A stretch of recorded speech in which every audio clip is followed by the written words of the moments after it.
So now in the add a new certification screen, one thing you'll see here is you have the ability to create a new certification type right there on the screen.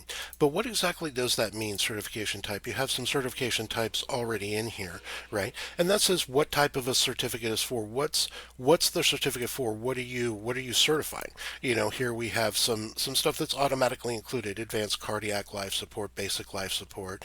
These are some custom certifications that have been added in. You see here we have confined space entry, emergency medical technician. These are some basic stuff that have been added so that everyone can use them. But you will oftentimes not. There won't be a certification here in this list that will meet your certification type, and that's over here under certification types is where you can go ahead and add a new certification type. You can also add it as well in the screen right here through a pop-up. So you have two different places to add it, but I'm going to go ahead and come over here into the certification type screen and add a new type right here. And I'm going to say that this is test certification type 1. I'm going to go ahead and give it a code.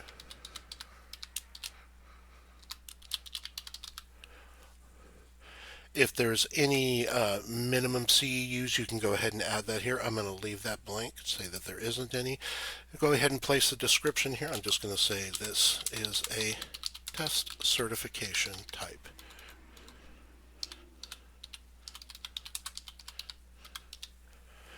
Default months, how many months is it valid for? I'm going to say that it's valid for 24.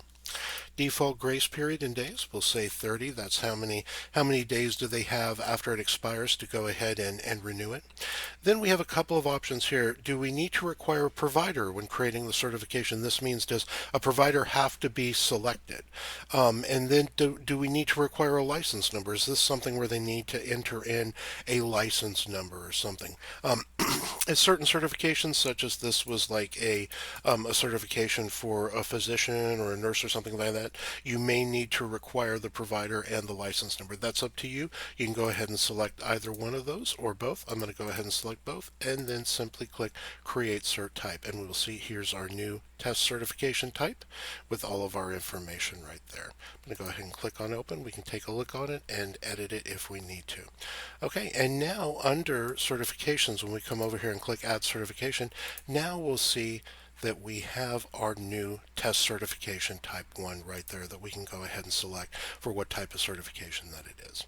So that's just a quick overview of how you create different certification types and what a certification type is. If you have any questions, just let us know. Thanks.